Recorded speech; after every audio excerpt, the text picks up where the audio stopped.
Vamos ouvir a palavra de Deus? Eu quero convidar você a fechar os olhos, abrir o teu coração.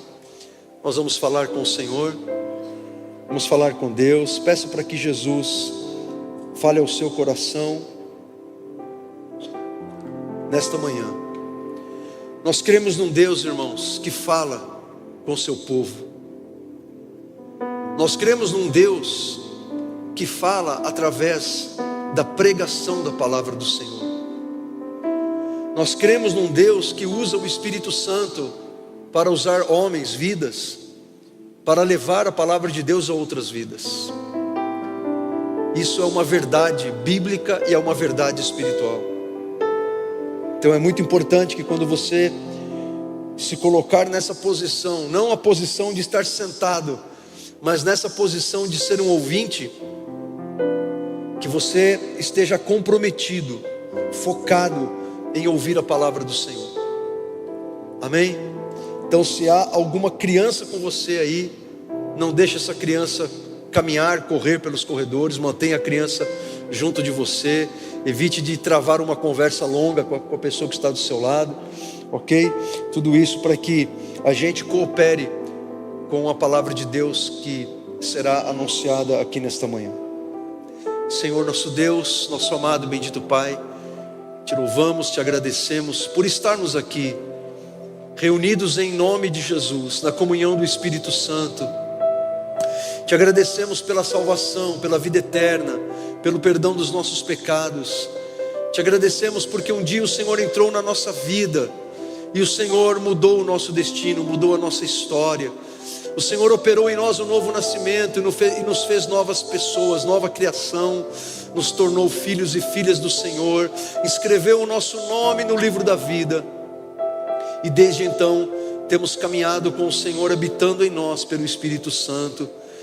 Por isso te glorificamos e te exaltamos, Senhor, porque tudo isso foi por sua graça, não foi pelos nossos méritos, mas foi por aquilo que o Senhor fez por nós na cruz e pela sua ressurreição.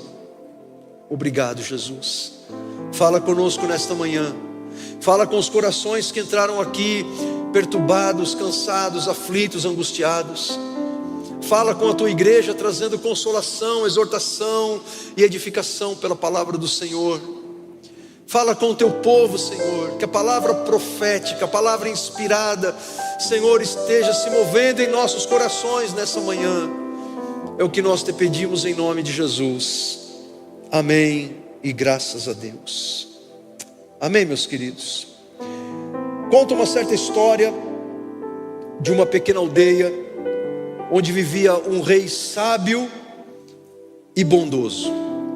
E certo dia, aquele rei passeando pelo seu pequeno reino, ele encontrou um órfão pobre e abandonado, vivendo nas ruas, sem esperança e sem futuro. Então, movido por compaixão, aquele rei fez algo inesperado. Ele levou o menino para o seu palácio, lhe deu roupas novas, preparou um banquete para ele e chamou ele de filho. O menino, espantado e atordoado, ou embasbacado, como eu gosto de dizer, ele perguntou para aquele rei: majestade, por que o Senhor está fazendo tudo isto por mim? Então o rei respondeu: porque eu escolhi te amar. Eu escolhi te amar, e a partir de hoje você é parte da minha família. Mas o menino, ele ficou ainda temeroso, incrédulo.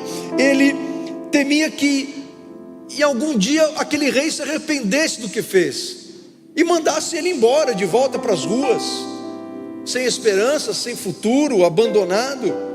Então o rei, percebendo a preocupação daquele menino, que ele acolheu como membro da sua família, aquele rei pegou um pergaminho selado e disse: este é o decreto real. Está escrito aqui, por minha palavra, que você é o meu filho para sempre, e nada poderá mudar isto. Você é o meu filho para sempre. Irmãos, essa história, essa ilustração, ela ilustra exatamente a aliança que Jesus, que o Pai, que Deus fez conosco em Cristo.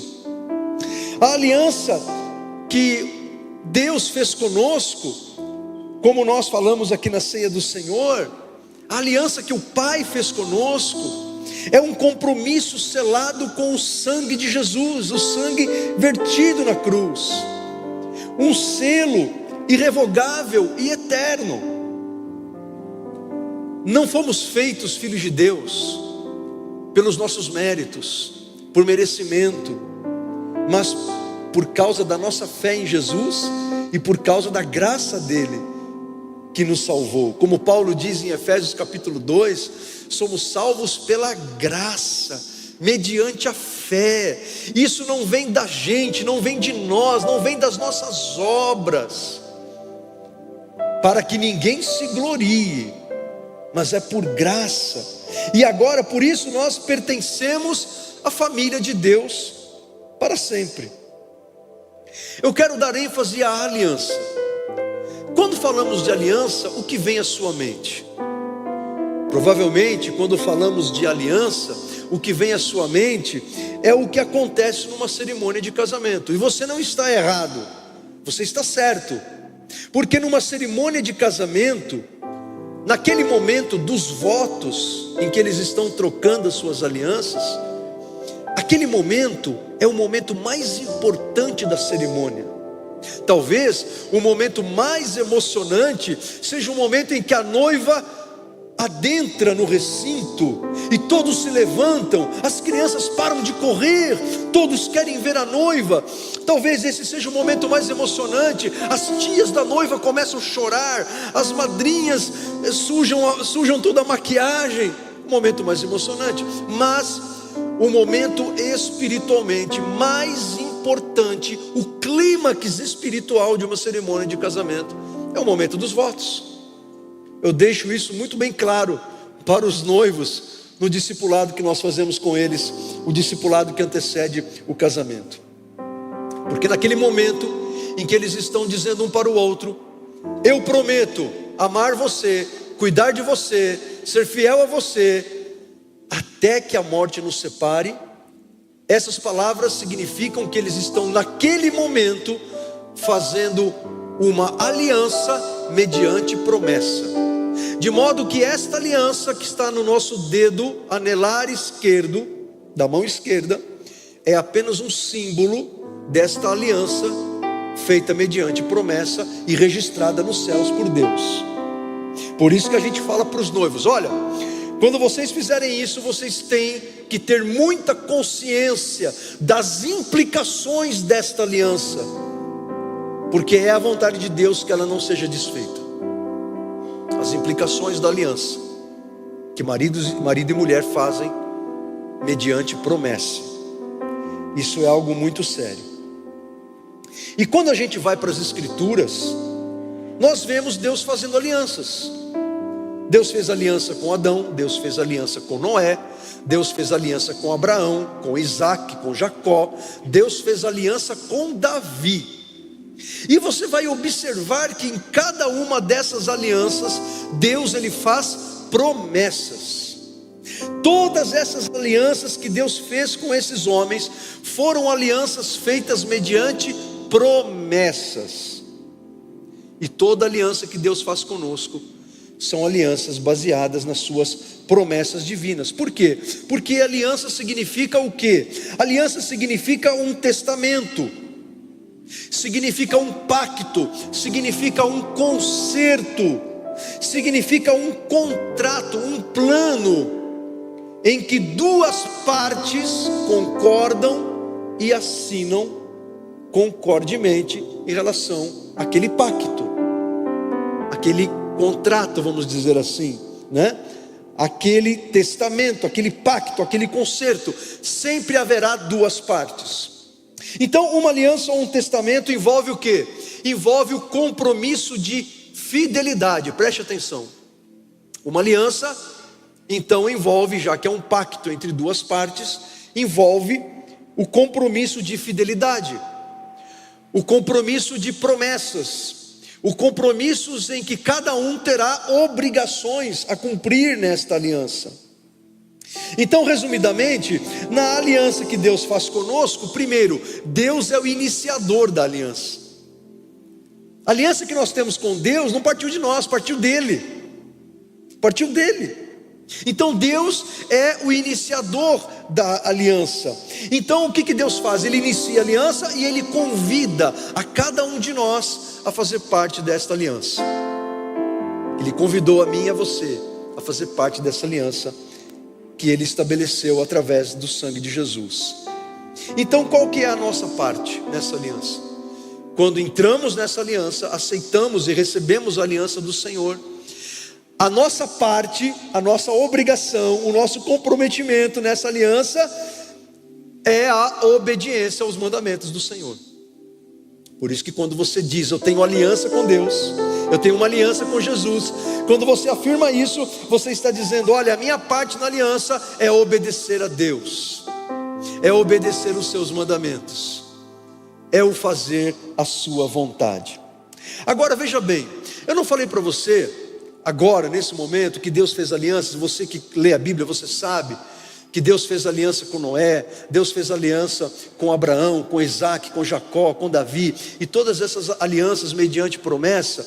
Agora, uma coisa que nós temos que entender é que todas essas alianças, elas são inferiores se comparadas à aliança que Deus fez conosco por meio do sangue de Jesus. E é isso que o autor aos Hebreus, quando escreveu a sua carta pelo Espírito Santo, ele tenta mostrar a todo instante, que aquilo que o Pai fez através do seu Filho Jesus, é infinitamente maior, superior e eterno, em relação à antiga aliança do Antigo Testamento. Antigo Testamento significa antiga aliança.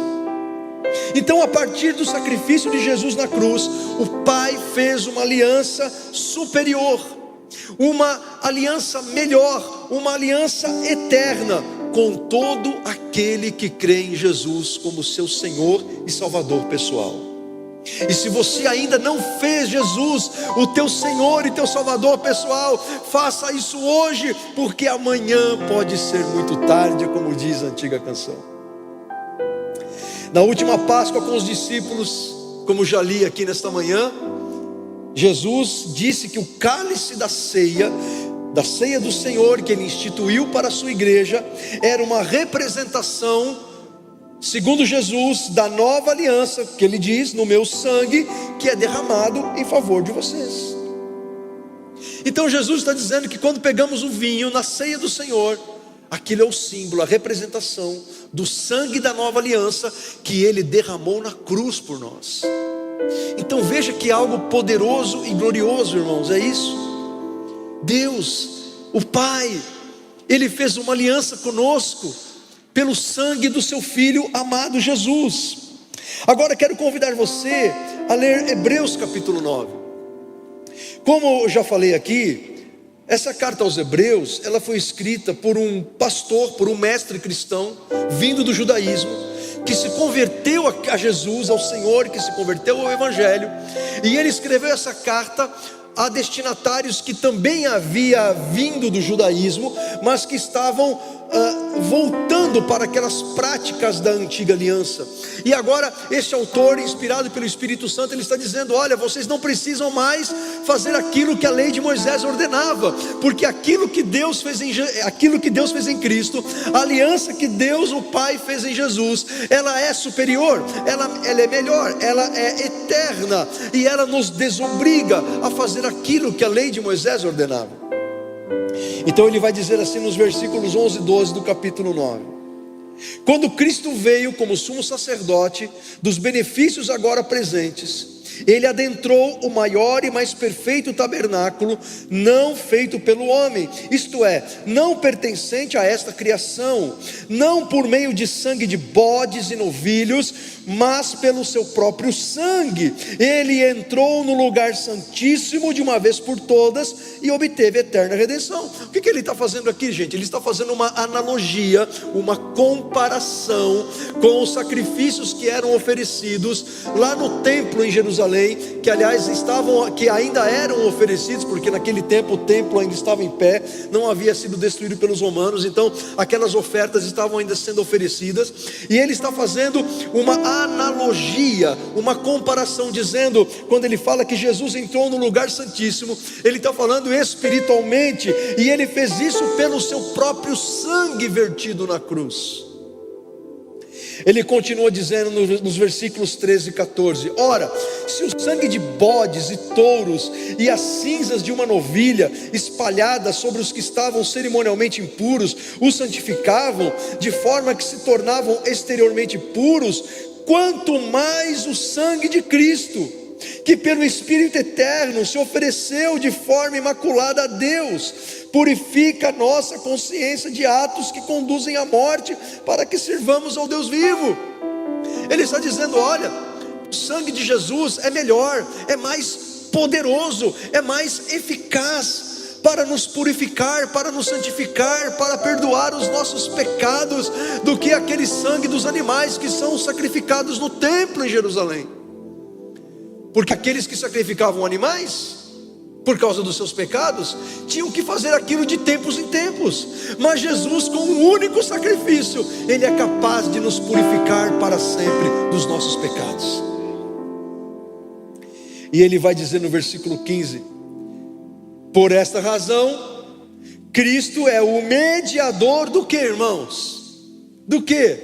De uma nova aliança, para que os que são chamados recebam o que? A promessa da herança eterna, visto que Ele morreu como resgate pelas transgressões cometidas sob a primeira aliança. A primeira aliança é aquela que Deus estabeleceu com Israel através de Moisés. A nova aliança é aquela que Deus fez por meio de Jesus através do seu sangue vertido na cruz. E lembra que eu falei que uma aliança, ela é feita mediante promessa. E qual que é a promessa de Deus desta nova aliança? A promessa da herança eterna. Agora, quando fala herança eterna, nós vislumbramos um futuro que talvez esteja muito distante de nós.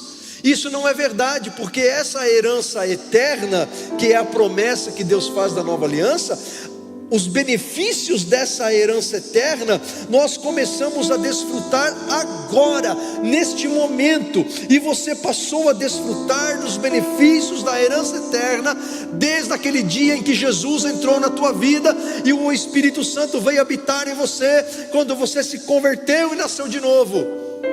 Afinal de contas, o Espírito Santo que habita em nós é um Espírito eterno.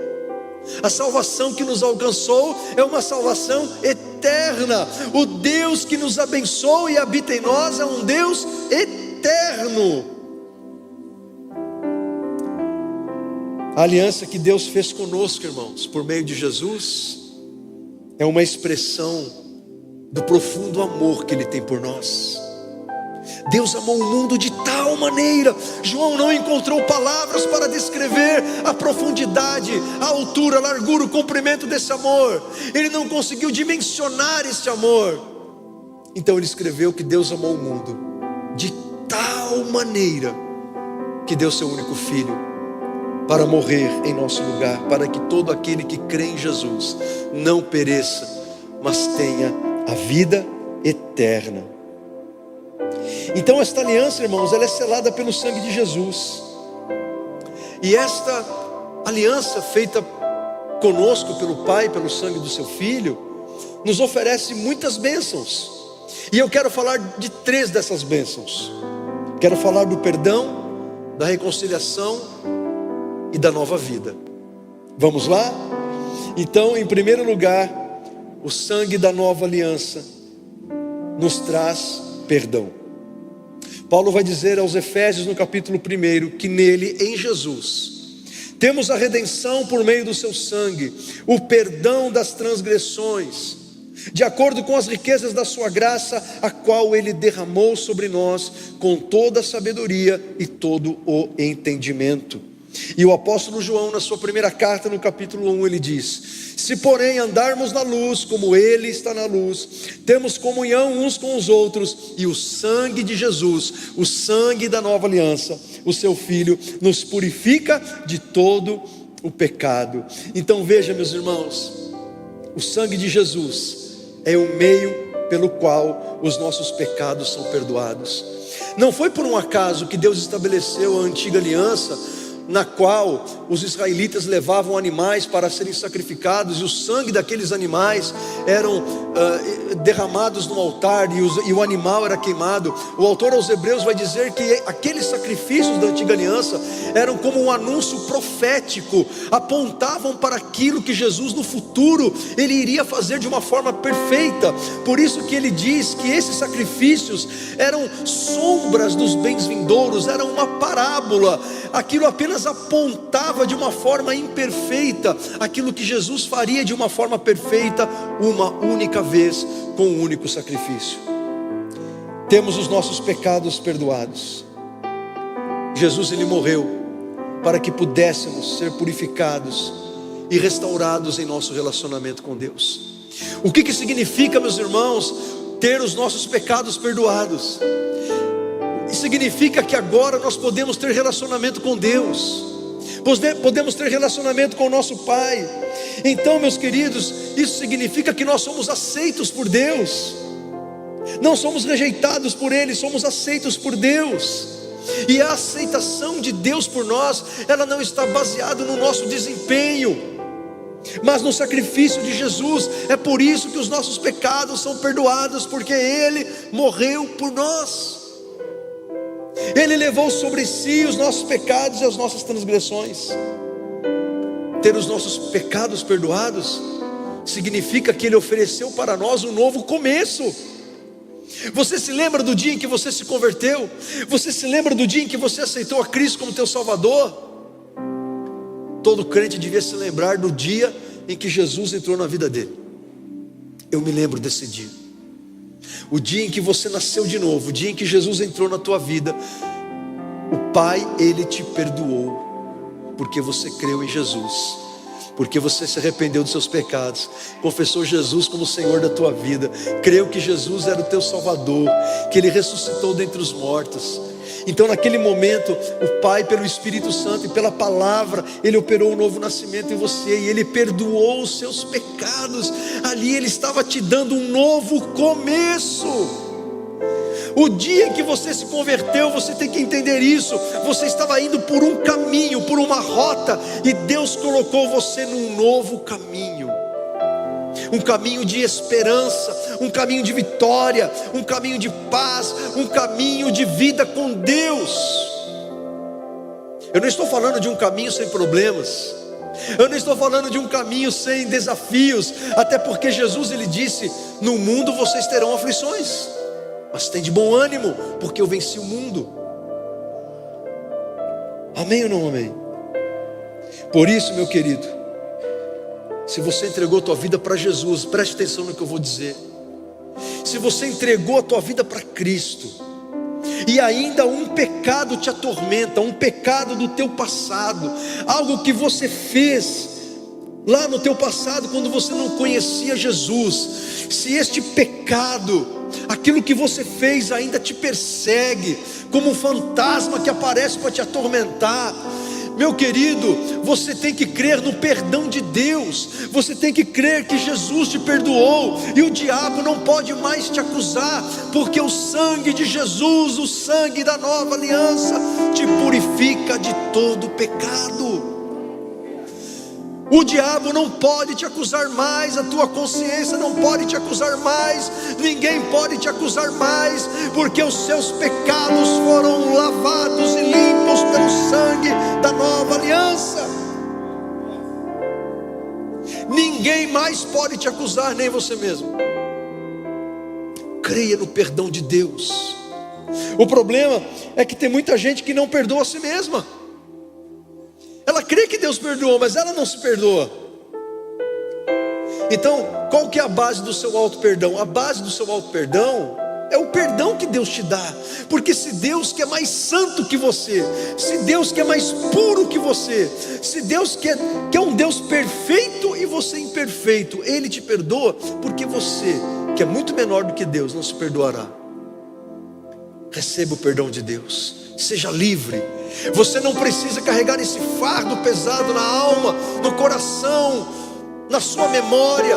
Você não precisa carregar esse fardo pesado, porque Jesus já tomou esse fardo. O pecado que você cometeu no passado, no teu passado, Jesus levou na cruz. Ele levou o seu fardo. Seja livre em nome de Jesus, porque o sangue da nova aliança trouxe perdão para você. A parte de Deus nessa aliança é o perdão. E o perdão de Jesus é perfeito. Amém? Não é que nem o nosso perdão, que a gente fala para a pessoa assim: ah, eu já te perdoei, mas fica lembrando o que a pessoa fez. E você diz que perdoou a pessoa, mas fica lembrando: eu já te perdoei, mas eu não esqueço o que você fez comigo lá em Bertioga, em 1973, no dia 2 de fevereiro, lá na praia de Indaiá, embaixo daquele coqueiro. Eu já perdoei. Perdoou, mas está cobrando a dívida. Deus não faz isso com a gente, irmãos. Porque perdão é como se alguém tivesse uma dívida com você e você rasga aquela nota promissória. Ponto, a dívida não existe mais. Se não há dívida, não há cobrança. Já pensou se Deus, irmãos, tratasse a gente como a gente trata as pessoas? Se Deus ficasse tacando na nossa cara o que a gente fez no nosso passado? Já pensou? Se Deus enviasse um anjo: lembra o que você fez lá, seu miserável, você não me conhecia, então vem aqui lembrar o que você fez. Já pensou? Deus não faz isso, irmãos, porque o perdão de Deus é perfeito. Ele nos lava, Ele nos purifica, e quando somos perdoados, somos libertos da condenação. Nenhuma condenação há para os que estão em Cristo. Amém? Então, é por causa disso que somos convidados a perdoar os outros. Não é isso que Paulo diz, escrevendo aos Efésios? O mesmo perdão com que fomos perdoados, devemos oferecer por Deus, devemos oferecer esse perdão às outras pessoas, porque isso é agradável a Deus e é justo aos olhos do Senhor. Em segundo lugar, o sangue da nova aliança traz reconciliação e paz com Deus. Romanos capítulo 5, versículo 9 diz: como agora fomos justificados pelo seu sangue. A doutrina da justificação, irmãos, ela é tão importante, e são tão poucos os crentes que a compreendem. Fomos justificados, ou seja, não há condenação para os que creem. Fomos declarados justos pelo nosso Pai, por causa da nossa fé em Jesus, e por graça Ele eliminou toda a condenação que havia sobre nós. Isso é justificação. Agora fomos justificados pelo sangue de Jesus. Muito mais ainda, por meio dele, seremos salvos da ira de Deus. Pois se quando éramos, olha só, inimigos de Deus, fomos reconciliados com ele por meio da morte do seu Filho, quanto mais agora, tendo sido reconciliados, seremos salvos pela sua vida. Paulo está dizendo o seguinte: olha, a gente era inimigo de Deus. Se quando éramos inimigos conseguimos ser reconciliados, quanto mais agora que já somos reconciliados, seremos salvos pela sua vida. Esse é o motivo pelo qual, abrindo um parênteses da escatologia bíblica, que nós não cremos que a igreja passe a grande tribulação, porque o período tribulacional de 7 anos é um período cujo caráter é de juízo e condenação de Deus sobre a terra, e a igreja não pode ser alvo do juízo e da condenação de Deus, porque nenhuma condenação há sobre nós. Agora, fecho parênteses e quero chamar a sua atenção para uma expressão que Paulo fala do que éramos antes da nossa conversão, porque é muito importante que você não perca de vista o que era a sua vida antes de Jesus e depois de Jesus. Assim como a história é dividida em antes de Cristo e depois de Cristo, a sua história, ela também é dividida se você já se converteu em antes de Cristo e depois de Cristo. Se você não se converteu ainda, se você não entregou a tua vida para Jesus, se você não confessou ainda os teus pecados a Ele, não tornou Ele o Senhor da tua vida, então a sua vida ainda é só antes de Cristo, não tem depois ainda, a não ser que você entregue sua vida a Ele, certo? Então olha só o que ele vai dizer. O que ele diz ali no os versículos 9 e 10 desse texto? Ele diz que nós éramos o quê? Inimigos de Deus. Mesmo que você não tivesse consciência disso, você era o inimigo de Deus. Por quê? Porque você rejeitava o Evangelho. Quantos de nós aqui odiávamos os crentes? Vinha um crente falar de Jesus para a gente saía, estava no pé, saía correndo. Não é? A gente achava que a igreja era um lugar em que as pessoas eram enganadas. Nós odiávamos os crentes. A gente podia até ter uma religião, mas nós éramos inimigos de Deus. Nós podíamos até ter sido bons cidadãos, pagadores de impostos, bons vizinhos, bons maridos, mas éramos inimigos de Deus, porque rejeitávamos a Jesus como Senhor da nossa vida. Nós não tínhamos noção de que éramos pecadores, achávamos que estava tudo bem com a nossa vida, até que veio o Espírito Santo e nos convenceu do pecado, da justiça e do juízo. Éramos inimigos de Deus. Paulo vai dizer também em Efésios capítulo 2, que nós estávamos espiritualmente mortos em nossos delitos e pecados. Eu quero fazer você lembrar qual era a tua condição espiritual antes de Jesus entrar na tua vida.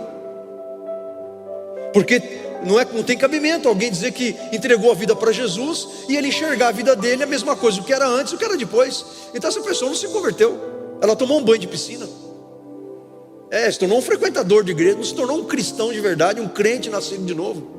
Porque o crente nascido de novo, a vida dele era uma coisa antes e se tornou outra coisa depois da conversão, certo? Então olha só, Paulo diz que éramos inimigos de Deus em Romanos 5, em Efésios 2 ele diz que estávamos espiritualmente mortos em nossos delitos e pecados. E no mesmo capítulo 2 de Efésios ele diz que nós vivíamos fazendo a vontade da carne e dos pensamentos. Olha só o que ele vai dizer: e éramos por natureza filhos da ira. Olha a nossa situação, irmãos. Olha a sua situação antes de você entregar a tua vida para Jesus: inimigo de Deus, espiritualmente morto e por natureza filho da ira. Estávamos no fundo do poço. Éramos como diz lá o Antigo Testamento, um trapo de imundícia, espiritualmente falando. Mas agora, olha o que ele diz em Romanos 5: agora fomos reconciliados com Deus por meio da morte do seu Filho. Éramos inimigos de Deus, mas agora fomos reconciliados. Estávamos mortos em nossos delitos e pecados, agora fomos reconciliados. Nós éramos por natureza filhos da ira, agora reconciliados com Deus por meio da morte de Jesus, por causa do sangue da nova aliança. Amém, meus irmãos? A aliança por meio do sangue de Jesus nos reconciliou com o Pai, quebrando as barreiras que o pecado havia levantado. Não há mais barreiras entre nós e o nosso Criador, entre nós e o nosso Pai, porque sobre nós está o sangue da nova aliança. Você se lembra quando você não conhecia Jesus? Vamos fazer um exercício de memória aqui, gente? Vamos fazer? Quando eu não tinha Jesus, eu era do signo de Áries. Eu consultava horóscopo. E sabe quem estava lá no jornal aqui do Diário de Suzano, fazendo horóscopo? O pai guru Alex ali, ó.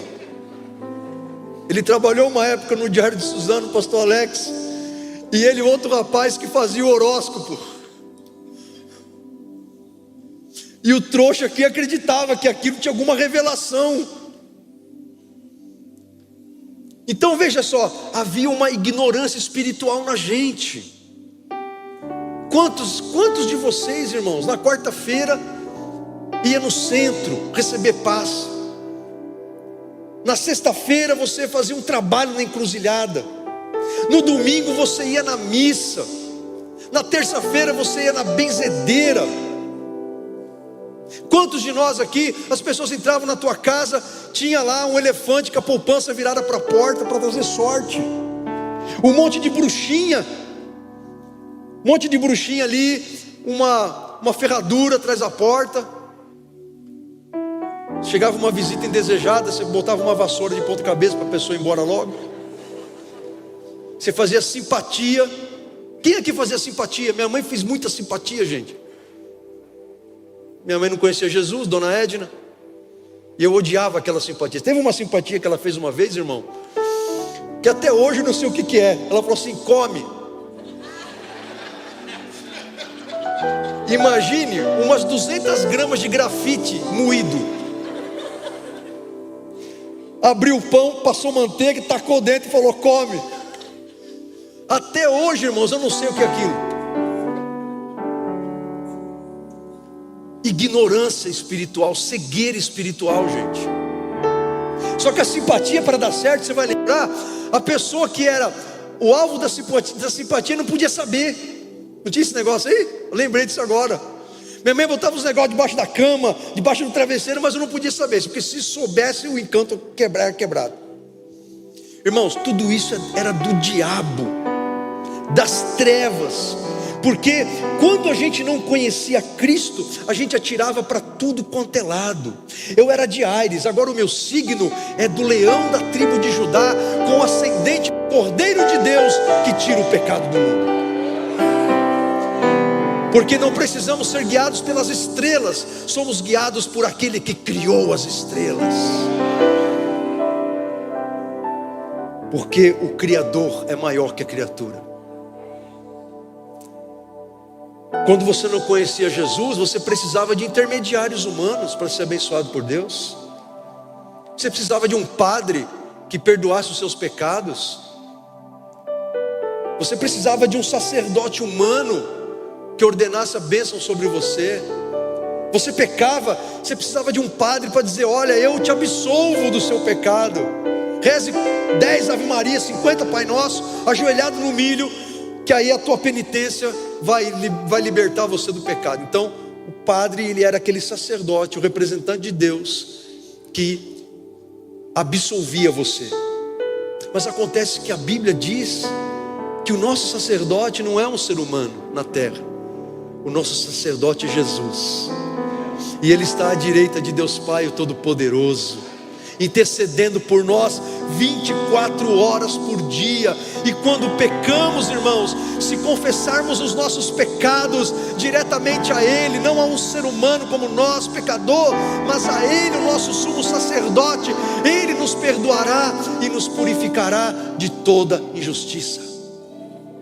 Não precisamos mais de elementos humanos, sacerdotes humanos, não precisamos de coisas, sabonete ungido, bala ungida, rosa ungida, para sermos abençoados por Deus, porque a bênção dele vem diretamente do Espírito para nós. Fomos libertos dessas coisas, irmãos, porque Jesus agora nos é suficiente, porque fomos libertos de toda cegueira e de toda ignorância espiritual. Na antiga aliança era assim. Tinha lá um sacerdote, que o israelita levava o seu animal para morrer no lugar dele, e o sacerdote fazia a mediação entre Deus e o homem. Esse era o papel do sacerdote levítico. Por isso que é errado chamar os músicos aqui de levita, porque o ministério levítico não existe mais. Aliás, quem inventou essa história de levita cantar no templo foi Davi, depois de 500 anos de Moisés. Porque o levita mesmo, no templo, o trabalho do levita, o que era? Era de fazer a manutenção do templo, colocar lá os pães da proposição, o altar do incenso, oferecer sacrifícios, carregar aquele tabernáculo quando ele era levado de um lado para o outro. Era trabalho, certo? Esse era o trabalho do levita, ok? O ministério e o sacerdócio levítico se encerrou com Jesus. Ele agora é o nosso sumo sacerdote, é o único mediador entre nós e o Pai, segundo Paulo escreveu a Timóteo. Agora, pelo sangue da nova aliança, você tem acesso direto ao Pai, e por isso pode experimentar a paz verdadeira que Ele tem para você. Uma paz que é uma paz verdadeira. Então eu quero dizer para você que entrou aqui nessa manhã, que acha que Deus não se importa com você, que Deus está muito distante de você, que os seus problemas é pouca coisa para um Deus talvez preocupado com tantas coisas, que então Deus não se preocuparia com você. Eu quero dizer que Deus se importa sim com você, e é por isso que você está aqui nesta manhã, e Ele está falando com você agora, que Ele te ama, que Ele se importa com você, que Ele entregou a vida dEle por você, para transformar a sua vida, para te salvar, para perdoar os seus pecados, e Ele está de braços abertos para te receber e te dar uma nova vida. A nova vida, abundante e eterna, é o terceiro benefício desta aliança. Como que se essa nova aliança nos proporcionasse apenas 3 bênçãos, né? É aqui o que dá tempo de falar aqui. Ficaríamos aqui um ano inteiro falando dos benefícios da nova aliança, no sangue de Jesus. O sangue da aliança que o Pai fez conosco, pelo sangue de Jesus, Ele dá a nós vida nova, vida abundante e vida eterna em Cristo. Paulo escreveu em 2 Coríntios 5,17: se alguém está em Cristo, veja, há uma partícula condicional, a partícula C, condição. Se alguém está em Cristo, então precisa estar em Cristo, caso contrário, não acontece o que Paulo fala aqui. Então, se alguém está em Cristo, é nova criatura, é nova criação, como diz outra tradução, é uma nova pessoa, como diz outra tradução. Aquele que está em Cristo, aquele que entrega a sua vida para Jesus, aquele que nasce de novo, aquele que é perdoado, e é feito uma nova pessoa pelo poder do Espírito Santo. Por isso que a Bíblia chama também a conversão de novo nascimento, ou regeneração. Porque a conversão a Jesus, irmãos, não é como se tornar adepto de uma religião. No cristianismo você não se torna adepto de uma religião por meio de um ritual, como por exemplo o batismo, porque não é o batismo que salva você, não é a água do batismo que opera, não é pela água do batismo que Deus opera o novo nascimento. O batismo é uma ordenança de caráter simbólico, assim como a ceia o é. Mas o batismo não é opcional na vida do crente. O batismo, quem foi salvo tem que se batizar, porque Jesus ordenou. Mas não é o batismo quem te salva, não é pelo batismo que você nasce de novo. O batismo é uma declaração pública que aquele convertido, que aquele nascido de novo, que aquela nova criatura faz por meio daquele ato do batismo na água. Quando ele é mergulhado, aquilo simboliza a sua morte para o mundo, e quando ele é levantado, a ressurreição para uma nova vida. Mas não é ali que acontece a morte e a ressurreição, isso já aconteceu. Por isso que o batismo, assim como a ceia, não pode ser para o incrédulo, para o ímpio, para quem não se converteu. Tanto a ceia quanto o batismo é para quem já é uma nova criatura, uma nova pessoa em Cristo. Então, se alguém está em Cristo, é uma nova criatura. O que aconteceu? As coisas antigas já passaram. O nosso passado sem Jesus, as coisas erradas e pecaminosas que fazíamos, das quais nos arrependemos e abandonamos, ficaram para trás, são coisas do passado. Eis que tudo se fez novo, vida nova, por causa da nova aliança no sangue de Jesus. E Jesus vai dizer em João 10:10 que o ladrão vem apenas para roubar, matar e destruir, mas eu vim, disse Jesus, para que nós tenhamos o que? Vida, e vida em abundância, para que tenhamos vida e a tenhamos plenamente, como diz na nova versão internacional. Vida plena, vida abundante, vida verdadeira. Então, meus queridos, é através da aliança pelo sangue de Jesus que somos chamados para uma nova vida, diferente daquela que vivíamos. Isto é o Evangelho. O Evangelho é novidade de vida. O Evangelho não deve servir para você como uma pílula motivacional, em que você vem para a igreja, canta alguns cânticos que te fazem bem, ouve uma palavra que te motiva a começar a retomar a tua vida na segunda-feira, mas você está ali fazendo coisas que desagradam a Deus, que Deus desaprova. Jesus não é o Senhor da tua vida, mas você está aqui vindo à igreja porque é bacana, é legal, as pessoas são pessoas boas. O Evangelho não é isso. Embora o Evangelho ele atraia todo tipo de pessoas com expectativas completamente diferentes em relação ao próprio Evangelho. Isso acontecia com Jesus.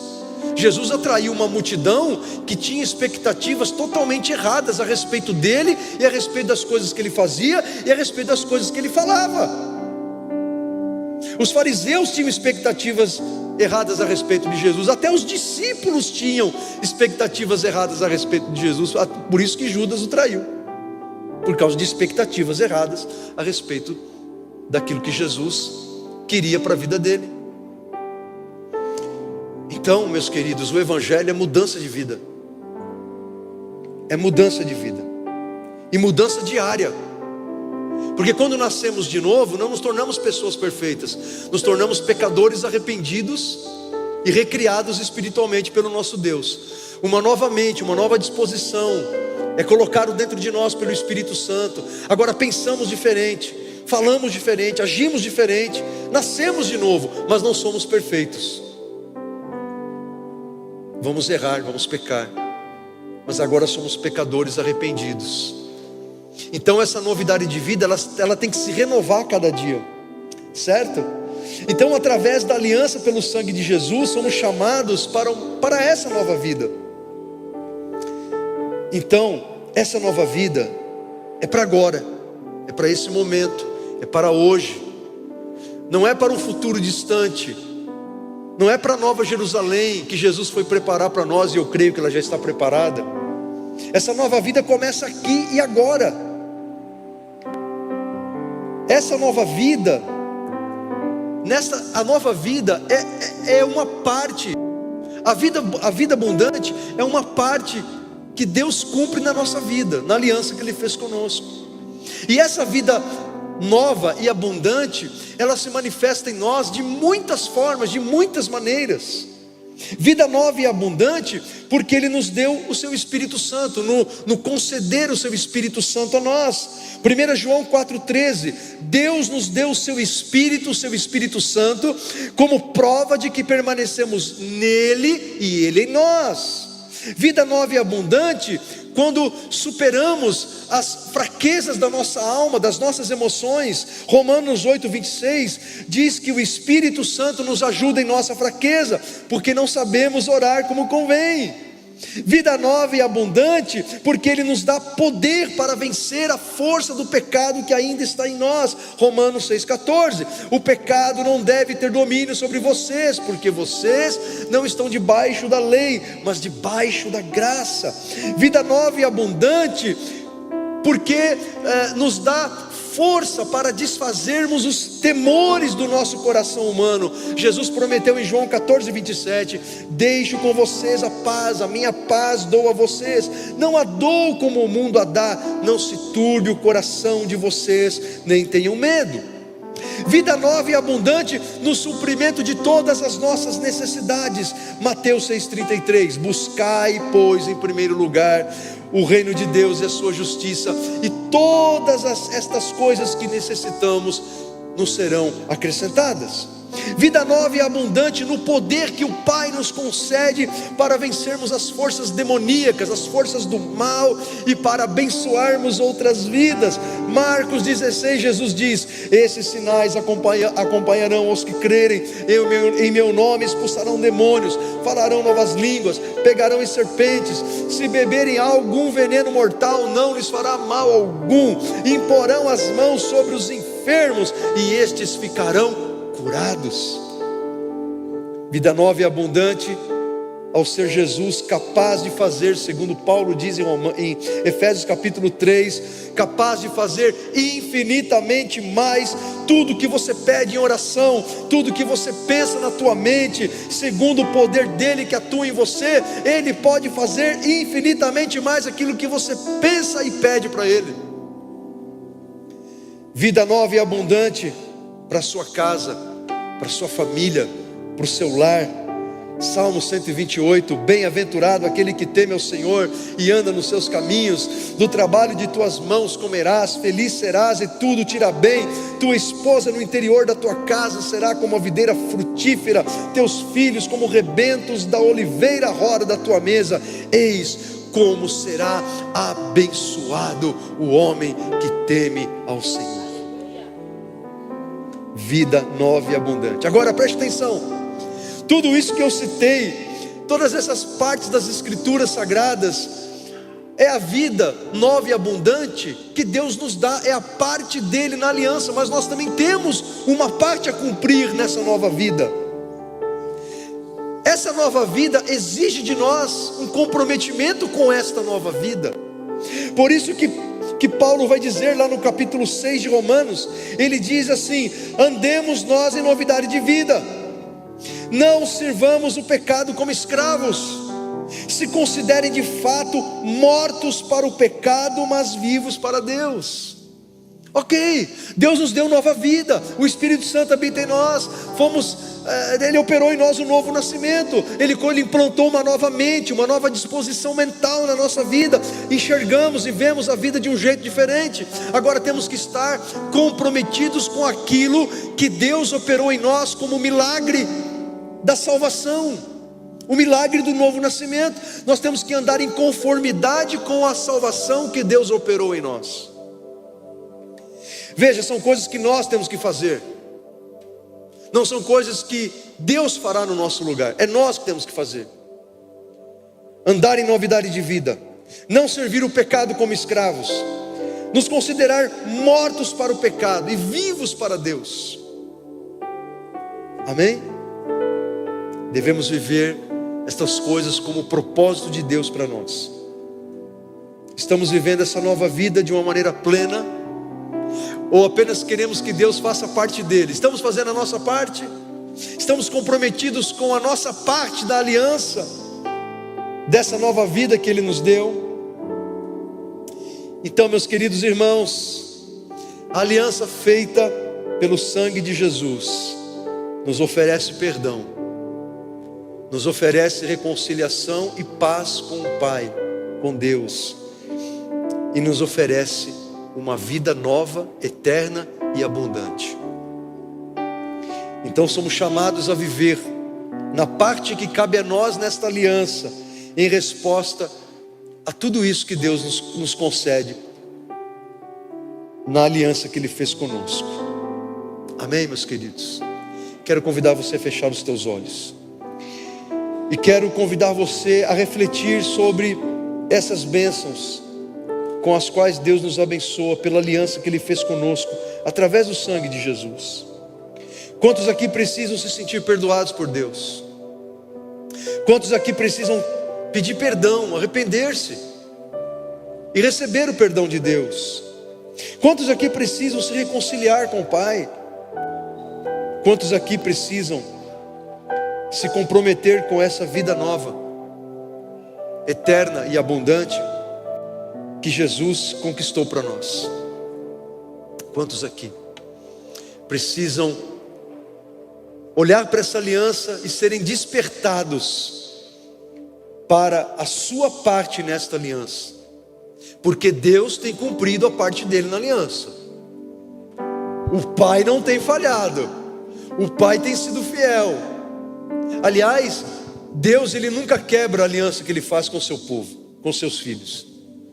Deus, Ele é integralmente fiel à aliança que Ele faz.